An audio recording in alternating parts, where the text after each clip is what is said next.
அண்ணா நீயா? செண்பகம், நீ எப்ப ஜெயில இருந்து விடுதலையாய் வந்த? காந்தி ஜெயந்தியை முன்னிட்டு முன்னாலே விடுதலை பண்ணிட்டாங்கம்மா. செண்பகம், நீ நல்லா இருக்கியாம்மா? நான் விடுதலை ஆனதுல உனக்கு சந்தோஷம் தானே? எனக்கு சந்தோஷம் தான். ஆனா இது என்னென்ன விளைவுகளை ஏற்படுத்துமோன்னுதான் எனக்கு பயமா இருக்கு. என்னம்மா சொல்ற? என்ன நல்லா பாரு, என்கிட்ட எந்த வித்தியாசமும் தெரியல. உனக்கு எப்பமா கல்யாணம் ஆச்சு? யாரு மாப்பிள்ள? ஏமா நான் விடுதலையாகி வெளியே வர வரைக்கும் காத்திருக்க கூடாதா? நீ விடுதலையாகி வெளியில வரணும்னுதான் நான் இந்த தாலியையே கட்டிக்கிட்டேன். புரியலமா? பலமுறை உன்னை ஜெயில பார்த்தப்ப என்ன தவிர வேற யாராவது வந்தா சந்திக்க கூடாதுன்னு சொன்னேனே, ஞாபகம் இருக்கா? ஆமா. அதுக்கு காரணம் யாரோ ஒருத்தர் நான் வரும்போதெல்லாம் ஜெயிலுக்கு வந்து உன் பேரை சொல்லி உனக்கு எப்ப விடுதலைன்னு விசாரிக்கிறதையும் வெறி பிடிச்ச மாதிரி போறதையும் நான் பல தடவை பார்த்திருக்கேன். யாரவன்? நீ சின்ன வயசுல கொலை பண்ணியே அந்த சின்னசாமி கவுண்டர் பிள்ளைதான் அவர். உன்னை பழிவாங்க அலையத தெரிஞ்சுக்கிட்டேன். அப்புறம் அவருக்கே தெரியாம நிழல் மாதிரி அவரை பின்தொடர்ந்தேன். அவர் மனசு மாத்தவும் உன் உயிரை காப்பாத்தவும் என் வாழ்க்கையை பணயமா வைக்க முடிவு செஞ்சேன். இந்த பாய் உதவியோட அவருக்கு நான் மனைவி ஆயிட்டேன். செண்பகம், என்ன மன்னிச்சுடுங்க. அந்த கொலவெறியை கொஞ்சம் கொஞ்சமா அவர் மனசுல இருந்து மாத்தி வாழ்க்கையில ஒரு பிடிப்பை ஏற்படுத்தவும் குழந்தை குட்டி மனைவி எனக்காக செஞ்சிருக்க தியாகத்தை நினைச்சு சந்தோஷப்படுறதா இல்ல கத்தியும் கையுமா அழையிற ஒருத்தனுக்கு கழுத்தை நீட்டி இருக்கேன்னு கண்ணீர் விடுறதான்னு எனக்கே தெரியலம்மா. இப்ப கண்ணீர் விட வேண்டிய நிலைமையில நான் தான் நினைக்கிறேன். என் கணவருக்கு நீ யாருன்னு தெரிஞ்சுட்டா சத்தியமா அவர் கொலைகாரர் ஆயிடுவாரு. செண்பகம், நான் அவங்க அப்பனை கொன்னதுல நியாயம் இருக்கு. ஆனா அவன் என்ன கொல்ல நினைக்கிறது என்னமா நியாயம்? நீ கொன்னது நியாயம், அவர் கொல்ல நினைக்கிறது அநியாயம். இது என்னென்ன நியாயம்? செண்பகம், அப்ப நீ சின்ன குழந்தைமா. கிராமத்துல நம்ம அப்பாவோட உயிர் நண்பரா இருந்தாரு அந்த சின்ன சாமி கவுண்டர். ஊர் நாட்டாமங்கிற முறையில அப்பா கிட்ட ஊர் விஷயங்களை கலந்து ஆலோசிப்பாரு. ஒரு நாள் என்ன கூப்பிட்டீங்க? உங்ககிட்ட தனியா பேசணும்னு கூப்பிட்டேன். என்ன சமாச்சாரம்? சொல்றேன் வா. இந்த ஊர் நாட்டாம நான். 10 தலைமுறைக்கு சொத்து இருக்கு எனக்கு. 10 பைசாக்கு வழி இல்ல உனக்கு. பொண்டாட்டி பிள்ளை கூலிக்கு விட்டு வயத்த கழுவுற நிலைமை. அப்படி இருந்தும் இந்த ஊர்ல என்ன விட உனக்கு செல்வாக்கு அதிகம். இது எனக்கு ரொம்ப அவமானமா இருக்கு. பணங்காசு கொடுத்து ஊர் ஜனங்க மதிப்பையும் செல்வாக்கையும் வாங்கிட முடியாது சின்னசாமி. நல்லெண்ணமும் நேர்மையும் தான் தேவை. எனக்கு பணம் ஒண்ணு போதும். அதை வச்சு எதையும் சாதிக்க முடியும். சாதிக்கிறதானே? சாதிக்கத்தான் போறேன். நரபலி கொடுத்தா தான் சில காரியங்கள் சித்தி ஆகும்னு கேள்விப்பட்டிருக்க இல்ல? ஆமா, கேள்விப்பட்டிருக்கேன். உன்ன மாதிரி ஒரு பரதேசிய ரொம்ப உயர்வா நம்பிக்கிட்டு இருக்க இந்த பைத்தியக்கார ஜனங்களை மாத்தணும்னா உன்னை பலி கொடுத்து ஆகணும். வேற வழியா இல்ல.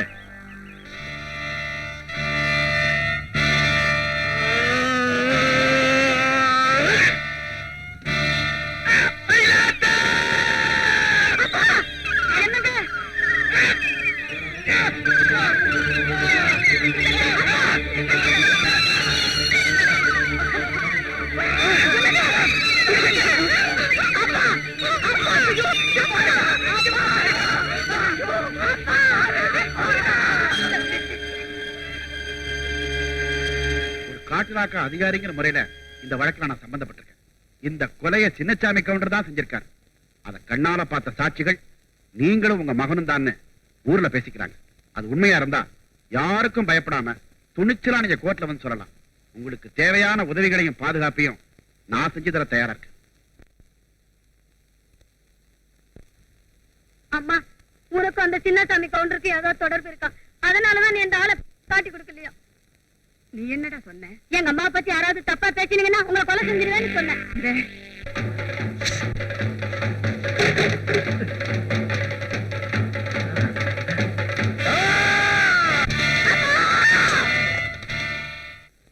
இப்ப சொல்லு செண்பகம், நம்ம அப்பாவை கொண்டு நம்ம குடும்பத்தையே நடுத்தரவுல நிறுத்துறானே, அவனை கொன்னது அநியாயங்கிறியா? இல்லண்ணா, சட்டம் எனக்கு தந்த ஆயுள் தண்டனை அனுபவிச்சுட்டு வெளியே வந்திருக்கானா அவன் மகன் தரப்போற மரண தண்டனை ஏத்துக்கணுங்கிறியா? ஐயோ, நான் அப்படி சொல்லலையே. பின்ன எப்படிமா சொல்ற? சொல்லு, நீ என்ன சொன்னாலும் நான் ஏத்துக்க தயாரா இருக்கேன். அப்படின்னா இன்னைக்கு இப்பவே நீ இந்த ஊரை விட்டு போயிடணும். எதுக்காக? எப்படியோ அவருக்கு நான் இப்ப மனைவி ஆயிட்டேன். தன் தகப்பனை கொன்னது நீதான்னு தெரிஞ்சா நிச்சயமா ஒரு கொலை விழும். ஒன்னு அவர் கொன்னாலும் அவரை நீ கொன்னாலும் அனாதரவா நிக்க போறது நான் தான். நீ எங்கேயாவது கண் காணாம போயிட்டா கொஞ்சம் கொஞ்சமா நான் அவர் மனசை மாத்திடுவேன். நான் போனாத்தான் நீ சந்தோஷமா வாழ முடியும்னா நான் இப்பவே போறேன். ஆனா எனக்கு இந்த உலகத்துல ஒன்ன தவிர வேற உறவே இல்லம்மா. உன்னை விட்டுட்டு நான் எங்க போய் எதுக்காக வாழணும்? எங்கேயோ போ, எப்படியா வாழ்ந்துக்கோ. இந்த ஊர்ல மட்டும் இருக்காத, இந்த ஊர்ல மட்டும் இருக்காத. செண்பகம், உன் புருஷனுக்கு நிச்சயமா என்ன அடையாளம் தெரியாது. என்ன அடையாளம் காட்ட உன்னை தவிர வேற யாரும் இந்த ஊர்ல கிடையாது. உன் புருஷனோட வாழ்றத ஒரு மூணாவது மனுஷன் மாதிரி பார்த்து சந்தோஷப்பட்டுக்கிறமா. தயவு செஞ்சு என்ன இந்த ஊரை விட்டு போக சொல்லிடாதம்மா. ஐயோ, நான் என்ன சொல்றேன்னா? புரியுதுமா? தப்பி தவறி நம்ம உறவு வெளியில தெரியற மாதிரி நடந்துக்க வேணும் நீ பயப்படுற. இது உன் வாழ்க்கை பிரச்சனை. செண்பகம், என் உயிரே போனாலும் சரி, உன்னை என் தங்கனை என் வாயால வெளியே சொல்லவே மாட்டேன். இது சத்தியமா? சரி சரி, என்ன அவர் தேடுவாரு. நான் போறேன். நான் சொன்னதெல்லாம் ஞாபகம் இருக்கட்டும். தைரியமா போமா. உனக்கு வேலை கொடுக்கறதுல எந்த ஆட்சேபனையும் இல்ல. எனக்கு மட்டும் நீ உண்மையானவனா நடந்துகிட்டா சரி. என்ன பேசாம இருக்க? நான் எல்லாருக்கும் உண்மையானவனா இருக்க முடியாத நிலையில இருக்கேன். ஆனா உங்களுக்கு மட்டும் நிச்சயமா உண்மையா இருப்பேன். எனக்கு அது போதும். உனக்கு நான் என்ன வேலை கொடுக்க போறேன் தெரியுமா? எதுக்கு நான் தயாரா இருக்கேன். ஓ அப்படியா? காளே, குதிரைகளை பாத்துக்க இவனையும் கூட வச்சுக்க. ஆகட்டுங்க. நம்மோட மோதினவனையே கூட அனுப்புறாரேன்னு நினைக்கிறியா? சண்டை சச்சரவுகளை வீர விளையாட்டா எடுத்துக்கணும். என்ன? அதெல்லாம் நான் காலையிலேயே மறந்துட்டேன். இந்த ஆள் அதை மனசுல வச்சுக்கல. சரி, என்ன பொறுத்த வரைக்கும் உன்னை நண்பனை அடையறதுல சந்தோஷப்படுறேன். சாபாஷ்.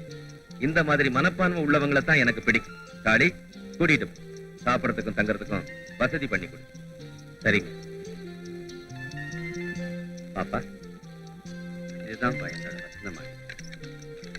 அடடே, ஆச்சரியமா இருக்கே. நீங்க கூட யார் கூடவா பேசிட்டு வரீங்க?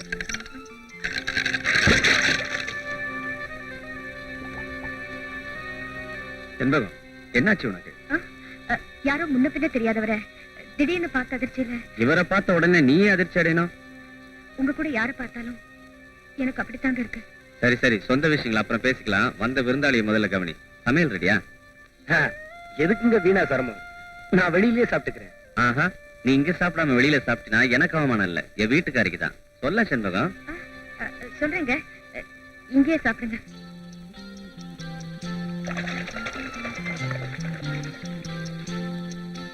செண்பகம், இவர் வேற யாரும் இல்ல, என்னோட தான் இங்க வேலை பார்க்க போறாரு. ஊரு பேர் இன்னும் ஒண்ணும் விசாரிக்கல. அறிமுகமே சண்டையில தான் ஆரம்பிச்சது. ஆனா இப்ப சிநேகம் ஆயிட்டான் இல்லையா? ஆமா, உங்க பேர் என்னன்னு சொல்லலையே? முத்து. முத்து, என் பேரு காளி. காளிய முத்தும் ஒன்னா சேர்ந்தா காளி முத்துன்னு ஒரே பேரா இருக்கிற மாதிரி இனிமே நீ நானும் ஒன்னா இருக்கோம். என்ன? ஆமா. என்ன முத்து, ஒவ்வொரு வார்த்தையும் எண்ணி பேசிட்டு இருக்க? சும்மா கலகலன்னு இருக்கணும். என்ன பேசுறது? காசா பணமா? இரு, நம்ம காலம்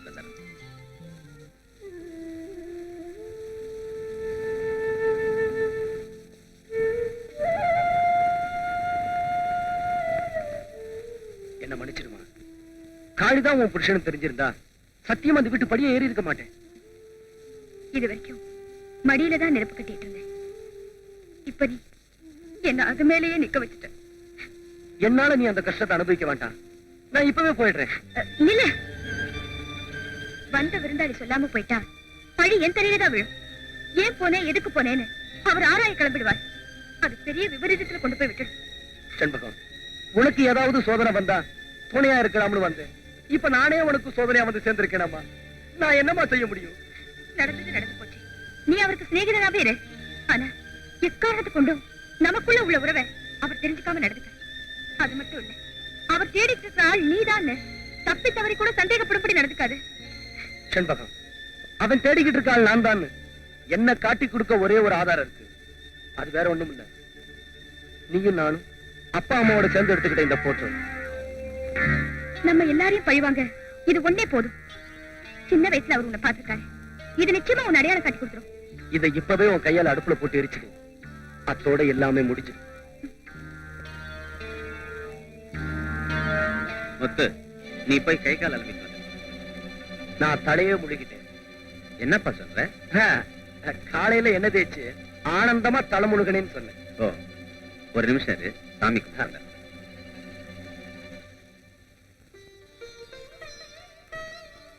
எங்க இந்த தீப்பெட்டி?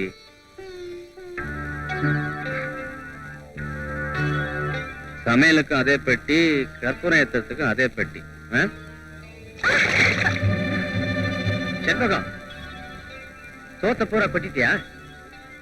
இன்னைக்கு பூரா உனக்கு என்னாச்சு? ஏதோ படப்படப்பா இருந்ததுங்க, இப்ப சரியா போச்சு. பாவம் முத்து பசியோட இருக்கான்.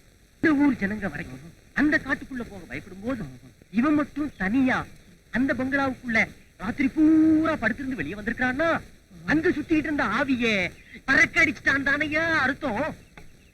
அதெல்லாம் இருக்கட்டும், அவன் மறுபடி அங்க போனான்னா அது அவனை உயிரோட விடாதுங்கிற.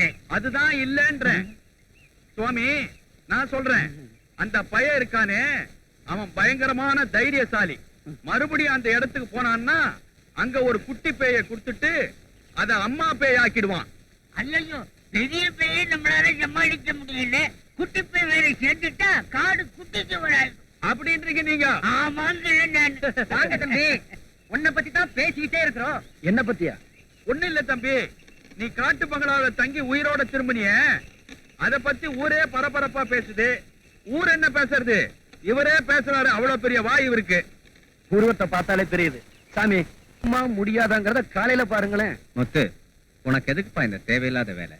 இத பாரு, நீ குடும்பஸ்தன், நான் ஒண்டிக்கட்ட. அந்த பேய ஒரு கை பார்த்துட்டேனா இந்த ஊர்ல இருக்கிற மூட நம்பிக்கையை ஒழிச்சேங்கிற பெருமையாவது எனக்கு மிஞ்சும் பாரு.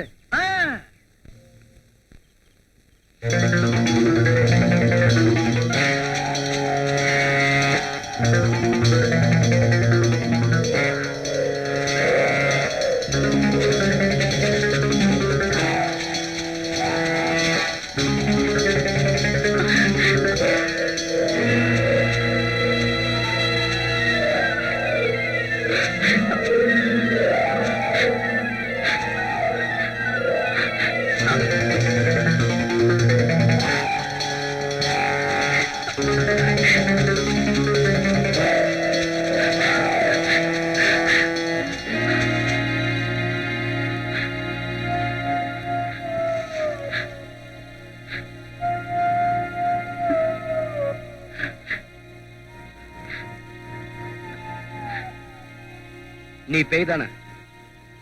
இல்ல. அப்ப புறப்படு. இங்க ஊருக்குள்ளதான்.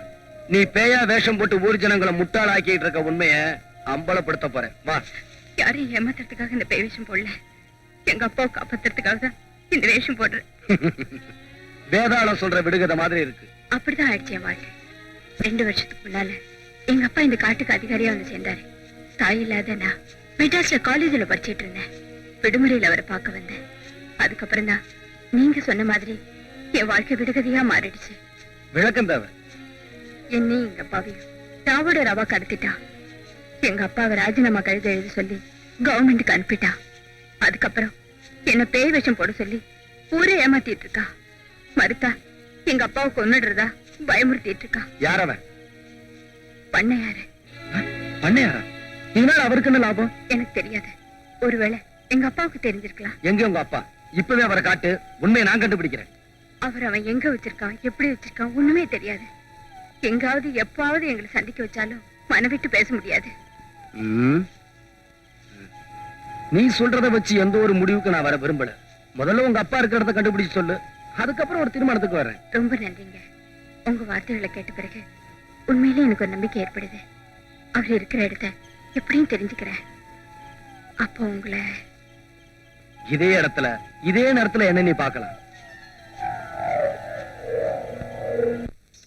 चलो भाई निकल के आकर से தான் வருவேன்னா பாயோட வந்துகிட்டு இருக்கிறான். ஏய் டீ குடிச்சிட்டு தான் வருவேன்னு சொல்லி இருக்கும் போது இருக்கு. அதத்தான் வாங்கிட்டு போக வர்றான். ஏயா அறிவு இருக்குதா உங்களுக்கு? என்னது? தம்பி பேய வசியப்படுத்தி பூஜாவில அடைச்சு கொண்டு வந்திருக்குது. என்னையா பாய் கதை விடுறியா? தலையாரி தலை எகிரிடம் ஜாக்கிரதை. யோ, உண்மையிலேயே உள்ள பேய்தாயா எங்கே எடுத்து விட்டு பார்க்கலாம். எடுத்து விட்டா அறகுறையா நிக்கும் சுவாமி. பரவாயில்லையா? அட அப்படித்தாப்ப நிக்கணும், எடுத்து விடுப்பா. பாய் திறக்கட்டுமா? ஜிங்கா ஜிங்கா பூம்பா.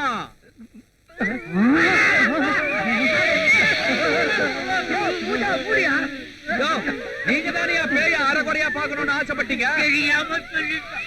என் சம்சாரம் ஆண்டாளை தவிர வேற எந்த பொண்ணையும் எடுத்து பார்க்க மாட்டேன். தம்பி குருக்களையா ரொம்ப ஆச்சாரமானவரு அறகுறையா பார்க்க வெக்கப்படுறாரு. மூடிடு. சும்பே சும்பேன்னா மூடிக்கோன்னு அர்த்தம். அது சரி, பேய் எப்படி இதுக்குள்ளார வந்துச்சு? மோகினி பிசாசுக்கு மல்லிகை பூனா ரொம்ப பிடிக்கும்.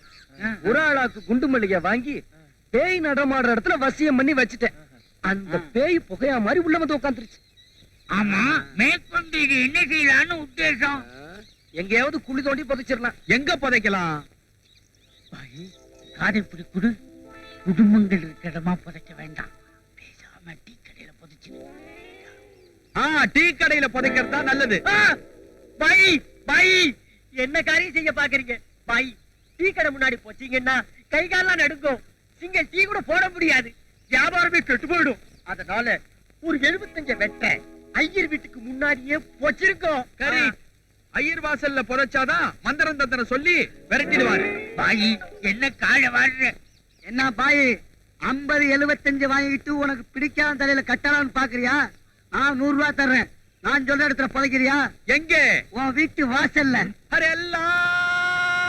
பின்ன என்னய்யா, தலையை சுத்தி ஆத்துல தூக்கி எறியாம உங்களுடைய சொந்த விரோதத்தை எல்லாம் இதுல காட்ட நினைக்கிறியா? சரி சரி விடுங்க பாய். இது எங்கேயாவது ஊருக்கு வெளியே கொண்டு போய் போட்டுருவோம். வாங்க. ஏற்பா வண்டியில. உங்க வண்டியிலயா? நடக்கிறதே மேல். நம்பி ஏற்பா. ஹாய், பூஜாவில சாம்பிராணி அடைச்சிக்கிட்டு வந்து பேயினா ஏமாத்துறீங்க. தம்பி, இன்னைக்கு சாம்பிராணி புகைய பேயின்னு சொல்லலன்னா ஜனங்கள்லாம் பூதமா மாறி இருப்பாங்க. அது சரி, நெஜ பேய் என்னாச்சு? நேத்து பார்த்ததோட சரி, அதுக்கப்புறம் நான் பார்க்கவே முடியல. இந்த பேய் பிடிக்கிற வேலைகள்லாம் விட்டுட்டு கொஞ்சம் புண்ணியமான வேலைகளை செய்வோம் வா.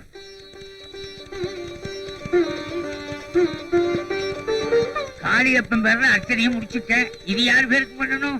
சின்னதுரை.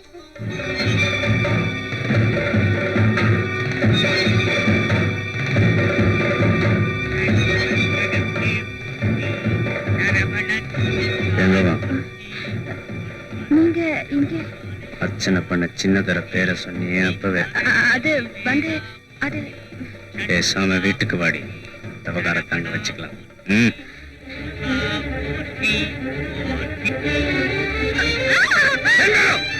யாரு சின்னதர? சொல்ல மாட்டேன். சொல்லு, சொல்லல. இப்ப உன்னை இங்கே கொலை பண்ணி சாவடிச்சிருவேன். சொல்றேங்க, நீங்க பழிக்கு பழி வாங்கணும்னு அலையறீங்க. அவர்தான். நீ அர்ச்சனை பண்ற அளவுக்கு உனக்கு அவனுக்கு என்னடி தொடர்பு? களி விடப்பா, களி விடு. இத பாருங்க, இது புருஷன் பொண்டாட்டி விவகாரம். இதுல தலையிட உங்களுக்கு உரிமை இல்ல. நீங்க அவருக்கு சிநேகிதர் தான். அதெல்லாம் வாசப்படிக்கு அந்த பக்கம். போக வெளியே. மன்னிச்சிருமா.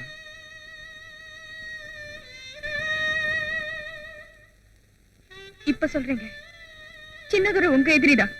ஆனா அவர் உயிரோட இருந்தா தாங்க நான் சுமங்கலியா வாழ முடியும். என்ன வளர்ற? அவரை கொலை பண்ணிட்டு நீங்க தூக்குக்கு போயிடுவீங்க. அதுக்கப்புறம் எனக்கு ஏதுங்க வாழ்க்கை? அதனாலதான் அந்த சின்னதொரு நீண்ட ஆயுசோட இருக்கணும். அவர் உயிருக்கு எந்த ஆபத்து ஏற்படக்கூடாதுன்னு அவர் பேருக்கு அர்ச்சனை பண்ணினேன். ஆமாங்க, உங்க மனசை மாத்த நான் செய்யற எந்த முயற்சிக்கும் பலன் இருக்காதுன்னு நம்ம முதலரவனுக்கே நான் முடிவு பண்ணிட்டேன். கணவனை நம்ப முடியாத மனைவி கடவுளைத்தானே நம்பி ஆகணும். செண்பகம், விரோதிக்காக வேண்டிக்கிட்டேன் ஆத்திரப்பட்டேன வழிய அதனுடைய அர்த்தத்தை புரிஞ்சுக்காம போயிட்டமா. என்ன மன்னிச்சிருமா.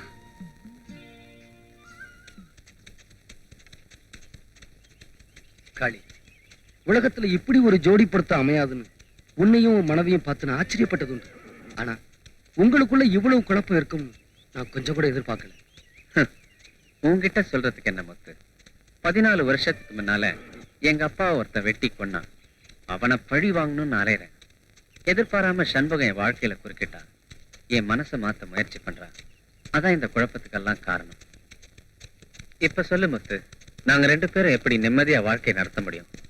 ஒரு மனைவி செய்ய வேண்டிய முயற்சிகளை தான் அவ செய்யறா. அத தப்புன்னு எப்படி சொல்ல முடியும்? முத்து, நான் உன்னையே கேட்கிறேன். உங்க அப்பனை ஒருத்த கொலை பண்ணிட்டா, நீ சும்மா இருப்பியா?